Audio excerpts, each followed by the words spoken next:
Hey everyone, it's Amanda. Thank you so much for taking the time and watching this video. Today I'm going to be showing you a couple of the two pen cases that I keep the majority of my pens in, and then I'm going to be giving you an inside look to the smaller of the two cases and going to be talking to you about the pens that I use pretty much on a daily basis and just kind of giving you that insight there. So I'm going to start with this case right here. It is a 12 pen case that I ordered off of eBay. It does have this little divider in here to keep the pens from rubbing against each other. One thing that I really like about this case is the double bands here. I like the double elastic bands where I feel it keeps the pens real nice and secure. That to me is a huge plus. And then this is my big case. I've ordered it off of gouletpens.com and it holds 36 pens in it. There's that, and then it has this little divider as well. I would say the only thing that is not a huge favorite part of mine is it only has the one elastic band there. So I feel, especially if I carry my pens around, they slide in there. It's not really stable, but it does work. It does do a good job, but when I'm shopping for a new pen case, a bigger pen case, I'm definitely going to purchase one that has the double bands there. Alrighty, I'm going to go ahead and get started and show you the pens that are in my 12 pen case. I'm going to start off with my Parker Sonnet. This is one of the pens that I had ordered. This was like my first big purchase, I guess you would say, with my fountain pen collection. The majority of the pens that I had in my collection, and it wasn't a lot, but I had a couple Pilot Metropolitans, I had a couple of Lamy pens, and then I had a set of 4 Jinhao pens that I had ordered. And so all of those pens were really inexpensive pens, and so this was like the first big purchased item that I had made. And I'm really happy with this pen. It's never given me any problems. It was my very first gold nib, so I like it, and I pair it with my Noodler's Apache Sunset. To me, those two are like the perfect pen and ink combo. And then my second big purchase was my Waterman Hemisphere. This pen came with the cartridge, and I had to order the converter for this pen. And I will say I've never had to take this converter out to flush this pen. It is done surprisingly well.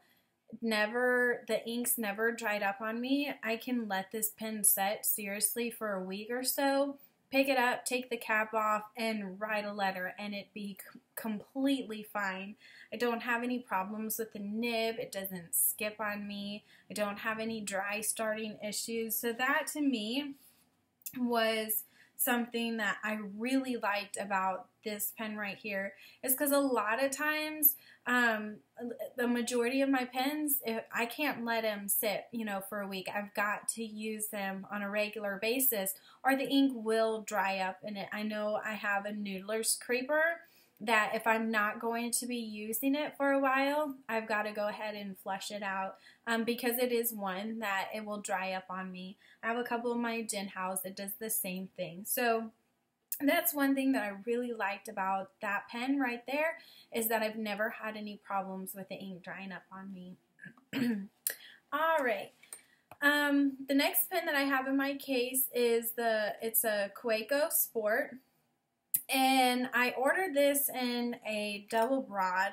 I love the size of this. I have small hands, and so I really like how well the pen sits. I think it's a really nice size, especially for me. It's really lightweight, and so especially if I was going to be writing something like a lengthy letter, it's something that it's comfortable. It's not going to get heavy. It's not going to make my fingers or my hand cramp. But I do have to say this pen was kind of a little disappointing with the nib. Since I've gotten it and I've inked it up,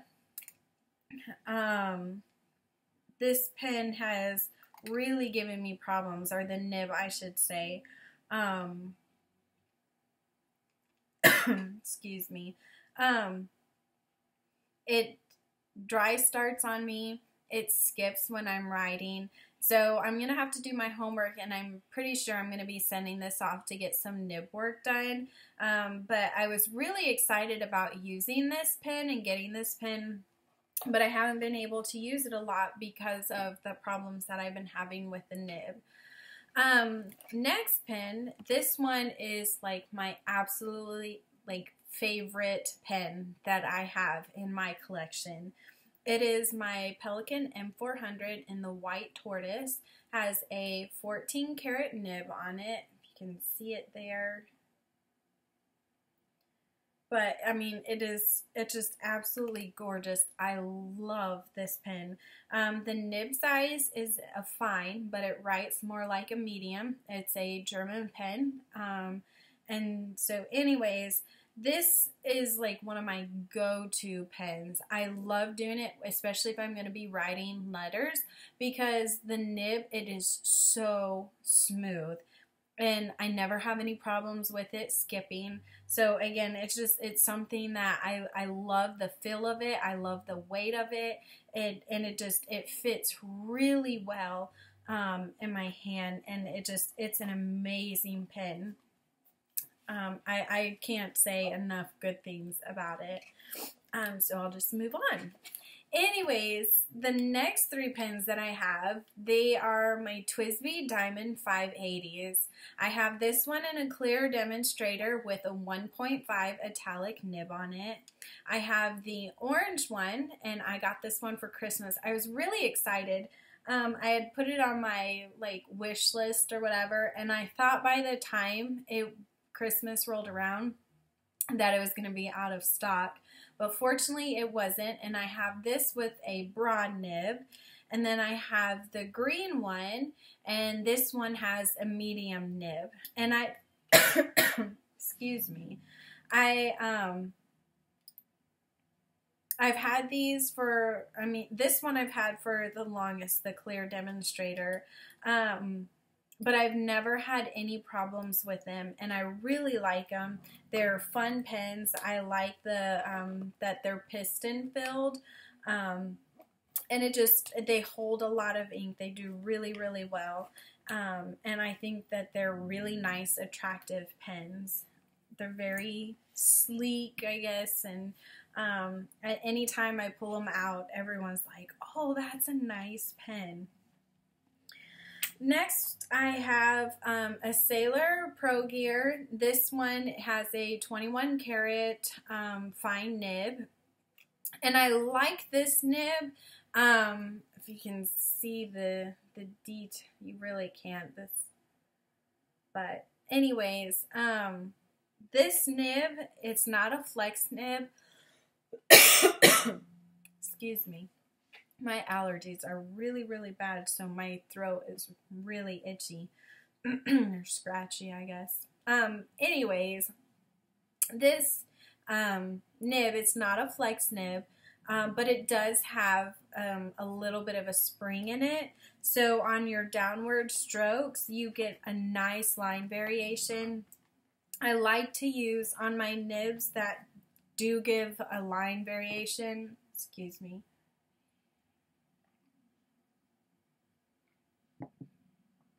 I like to use inks that have a nice shading to them. I think that they go really well together, and they complement. I like my pen and my ink to complement each other. And my next pen that I have is a Pelikan M205, and the same thing with this nib. It's not a flex nib, but it does have a little bit of spring to it. And I'll have to say though, I ordered this the same time that I ordered my M400, my Pelikan M400, and I did not get it out of the box until the beginning of this week.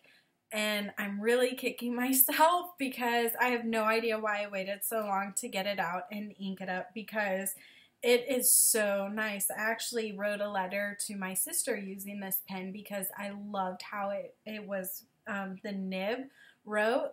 It just really, really nice, performed really well. And I have an inkling that it will become one of my favorites here.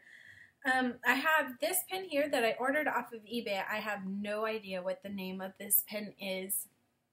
I ordered it right around Christmas time. Anyways, I really like how well this nib is. It lays down a nice wet line, and I haven't had any problems with it skipping, dry starting, anything like that. It does really, really good, and I'm really impressed because it's one of those inexpensive pens. And you'd be surprised though, some of those inexpensive pens can actually perform better than some of the ones that you spend a little bit of money on.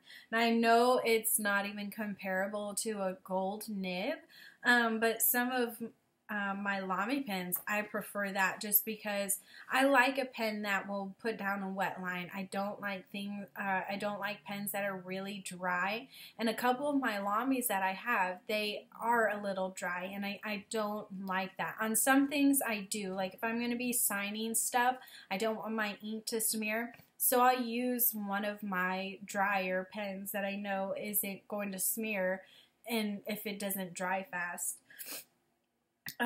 But again, that's just like totally different subject. And this one this one is a Jinhao, one of their like special edition pens, I believe.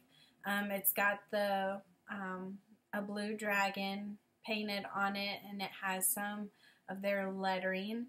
Has a number 5 nib, and this one writes really, really well. I like this one. I would say out of all my Jinhao pens, there's only like 1 or 2 that I haven't really been impressed with. And I'll say this too, if you are interested in getting into fountain pens, like you don't really have any of your own and you're curious about fountain pens, but you don't want to spend a whole lot of money, I would suggest that you order one of these. I bought a bunch of them for $2.50 off of eBay. So they really are inexpensive, but they're nice pens. They've got a good quality nib on them. They come with converters. You can also order cartridges for them. There's also Pilot Metropolitans. They're really nice pens. They're $15, and they have a really nice nib on them as well. They don't have like a standard converter. And I don't have one in front of me. They do come with a cartridge, so you can always try it out. And then Lamy, of course, those are a good, startup pen. It just depends on what you like. And then that way you can dabble a little bit with that fountain pen and decide, if a fountain pen is what you want to, because sometimes, I know for me, before, when I got into fountain pens, I didn't order a really expensive pen because I didn't know if it was going to be a phase or not. And I didn't want to invest a lot of money in something that I wasn't ever going to use. And so that's one good thing about, there are pens out there that are really good, but they're also very inexpensive and they are good quality. That's just my 2 cents. And then last but not least, I have another Jinhao special edition pen. It has the Eiffel Tower on it. And this one, it came with a number 6 nib. And one thing, I have several Jinhao pens, the X750s, that come with number 6 nibs that I ordered a couple of nibs from Goulet Pens, or even swapped out some. I have some Noodler Ahab nibs, and I was able to swap those out. So if I wanted a pen, one of my Jinhao pens, to have a little flex, I just switched it out for my Ahab nib. But in this pen, I have a pretty special nib, and I really like it. It is the Franklin Christoph Music nib, and you can't really see. I wish I had a better camera, but you can't see the detail. But it has the two slits there for the feed, and then the 3 tines. And I really, really love this nib right here. One of the things that I'm going to be working on this year is learning a couple different fonts of calligraphy. That's one of my goals for this year. And so I know this nib is going to play a huge part in that, and I'm really excited about it. But it is fun because it gives you a little something different. I mean, my style of writing, I have my own way of writing, which everybody does. And so I like using it if I'm going to be writing a card and it's not going to be like a huge letter. So I like it because I can write big, and it gives it a little different than one of my regular fountain pens, and so it is fun. I like to use it. So anyways, that wraps it up with the pens that are in my little 12 pen case. Maybe some other time I'll show you some of my other pens that I have in my collection, but I do hope you enjoyed them. If you have any questions or comments, please comment in the box below, and I would love to hear from you. Thanks so much for watching. Have a great day.